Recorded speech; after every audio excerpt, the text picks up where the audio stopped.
अजीत पवार जी ने जो स्टेटमेंट दिया था वो मैं चाहता हूं कि एक बार आप अपने कैमरे पे जरूर दोहराएं कि वो स्टेटमेंट उन्होंने क्या दिया था। उन्होंने यही कहा कि बीजेपी, जरा से 1 मिनट लैपटॉप की आवाज आ रही है, वो दर्शकों को थोड़ा सा हम इसको बंद कर देते हैं, फिर उसके बाद गुफ्तगू करते हैं। चलिए, बहुत शुक्रिया। हाँ, ये उन्होंने ये कहा अजीत पवार साहब ने कि भाई बीजेपी की जो भ्रष्टाचार की लिस्ट है ना, वो मेरे पास है। अब आप बताएं कि ये 15 दिन पहले उन्होंने ये बयान दिया और तीनों सरकार, जैसा भी आपने बताया कि ट्रिपल इंजन की सरकार वहां पे बीजेपी की, दिल्ली में उस भी है, और दिल्ली में भी और हर जगह है। उसके बावजूद प्लेन किस कारण क्रैश हुआ, क्या वजह थी, अभी तक 24 घंटे में अभी तक सरकार ये नहीं बता पाई। तो जितनी भी चीजें सामने आ रही हैं उसमें अगर देखिए सरकार को सुनिए उसमें सरकार ने ये कहा कि भाई ठंड का टाइम है, कोहरे का टाइम है, विजुअलाइजेशन जो है, क्लियरिटी नहीं है देखने में, तो हो गई घटना। तो आप ये बताइए फिर उस फ्लाइट को उड़ाया क्यों गया?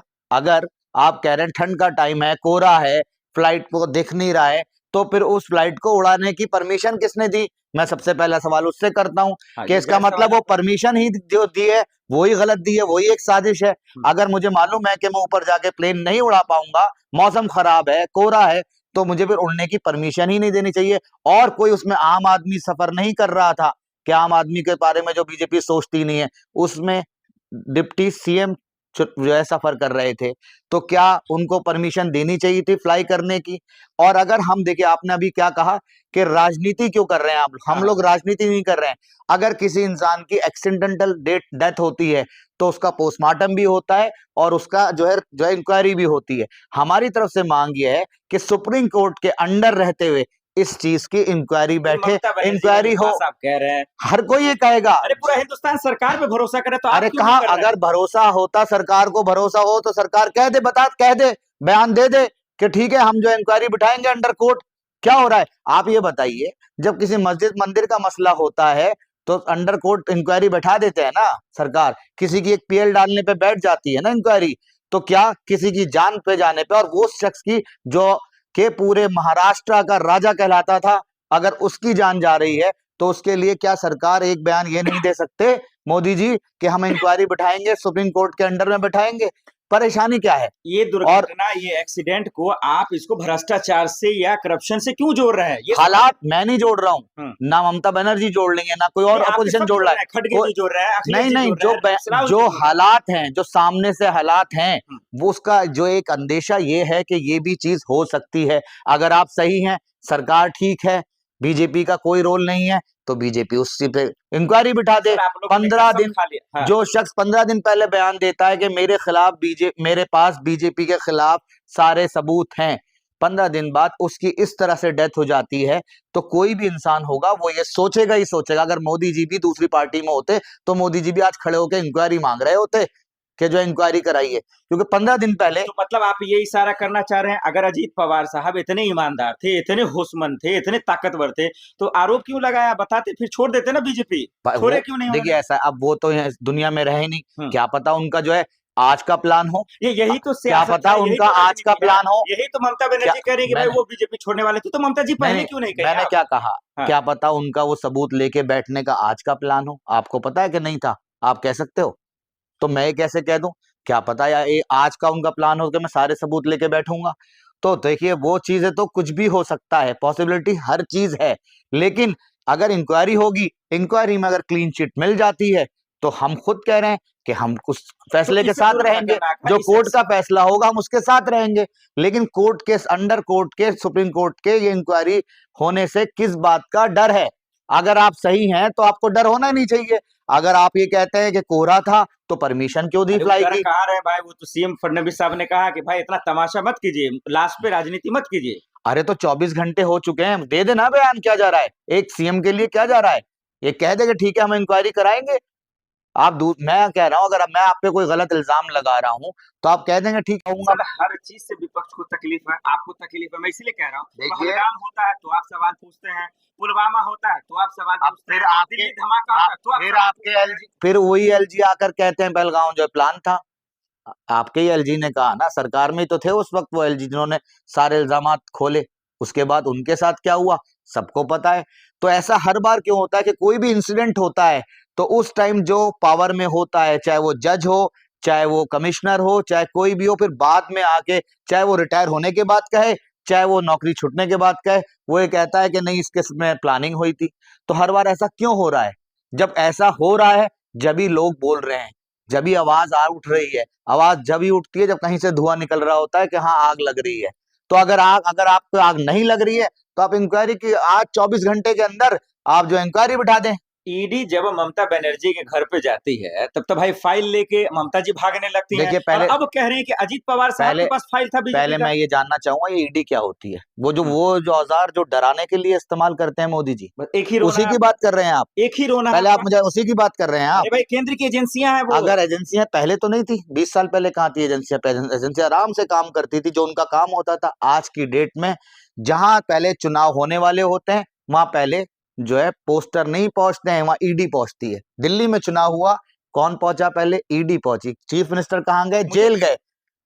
हर जगह बीजेपी का ये स्टंट है, पहले ईडी से डराना, पहले ईडी से डराना, वहां नेताओं पे प्रेशर बनाना, उसके बाद इलेक्शन में जाना। और इलेक्शन कमीशन की हालत तो आप जान ही रहे हैं कि भाई आज की डेट में कोई मॉडल कहाँ की है, बर्जिला की मॉडल, वो वोट यहाँ पे डाल रही है 25। मुझे ये समझना है, अजीत पवार साहब इस दुनिया में अब नहीं है, वो चले गए, बिल्कुल छोड़ गए।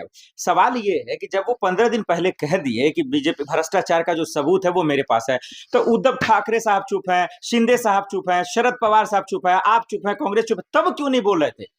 देखिए ऐसा है ना, अब अगर इनका नियत ठीक था, राजनीति नहीं करे, मैं बताना, अगर उन्होंने कहा कि भाई मेरे पास सबूत है, उन्हीं से उनका गठबंधन था, ठीक है।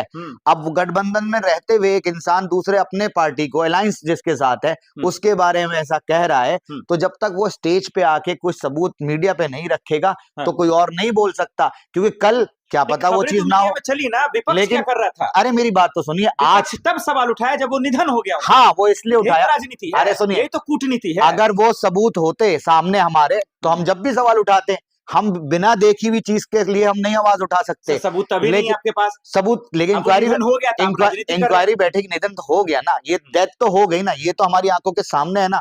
हम हमेशा एक्शन का रिएक्शन उस चीज पे होता है जो आपके आंखों के सामने होता है।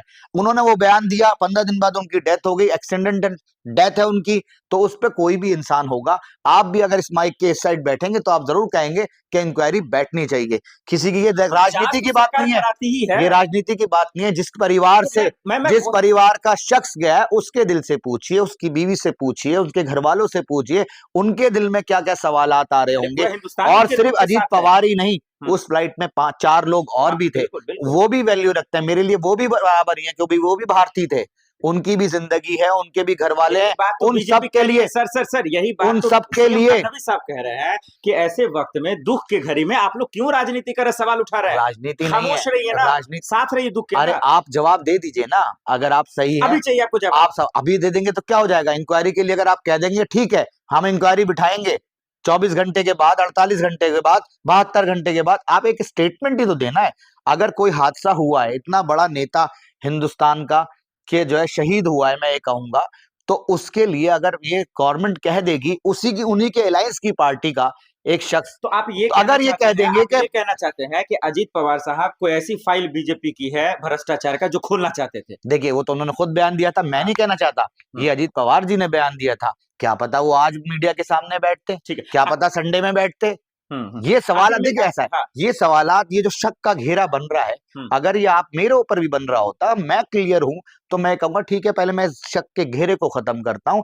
अजीत पवार मेरे भाई थे और मैं उनके लिए लड़ूंगा और उनके लिए इंक्वायरी बिठा रहा हूं। सबसे पहले मैं ये कहूंगा, मैं ये नहीं कहूंगा कि जो लोग मुझ पर शक कर रहे हैं कि वो गलत है। अरे वो तो हालात जिस तरह के हैं, जब सामने से आदमी देखता है जो हालात हैं कि भाई एक शख्स ने 15 दिन पहले बयान दिया, 15 दिन बाद उस तरह से उसकी डेथ हो जाती है। आखिर में ये बता दीजिए इस सवाल से, क्या ये जो अजीत पवार जी का निधन हुआ है, जिसको आप लोग साजिश बता रहे हैं, कि हम लोग नहीं, जो जैसे हालात, राजनीति करने वाले लोग, आप लोग हालात मत छोड़िए, नहीं, जैसे हालात है, हम राजनीति नहीं कर रहे हैं। प्लेन क्रैश का और उनके निधन का जिम्मेदार कौन है, रिस्पॉन्सिबल कौन? ये इंक्वायरी के बाद पता लगेगा। ये मैं किसी को मैं जिम्मेदार नहीं कहूंगा, लेकिन मैं ये कहूंगा कि इस पे अंडर सुप्रीम कोर्ट के इंक्वायरी बैठनी चाहिए। इंक्वायरी में जो भी रिजल्ट आता है हम उसके साथ हैं, हम अपने जो हमारी कानून है, व्यवस्था है, हम उस पर भरोसा रखते हैं और हम उस कोर्ट के फैसले के साथ हैं। इंक्वायरी बैठनी चाहिए, मैं किसी को जिम्मेदार नहीं कह रहा, मैं सिर्फ इतना कह रहा हूं कि इंक्वायरी बैठे, सुप्रीम कोर्ट के अंडर में बैठे। करेंगे, आप बोलने से डरेंगे भी नहीं, इसमें क्या बात है? यही करे सुप्रीम कोर्ट पे, सुप्रीम कोर्ट क्या एक बात, मोदी जी के सिस्टम में भरोसा भी नहीं। आप ये बताइए, क्या बीजेपी सुप्रीम कोर्ट से ज्यादा है आपके लिए? नहीं, बिल्कुल भी नहीं है। नहीं है ना, सिस्टम लॉ एंड ऑर्डर तो उसके हाथ में फिलहाल। हाँ, तो भरोसा कीजिए ना। मैं क्या भरोसा कैसे करें? नहीं, भरोसा जो हालात हैं वो अगर शक के घटेरे में खड़े हैं सर्कल में, तो उनका पहला फर्ज बनता है इंक्वायरी कराने का। उन्हें इंक्वायरी कराए, जो भी इंक्वायरी में आएगा उसमें हम उस फैसले का समर्थन करेंगे। लेकिन हम अजीत पवार जी के साथ खड़े हैं, उनके परिवार के साथ खड़े, किसी भी तरह से उन्हें कोई जरूरत होगी तो हम उनके साथ खड़े।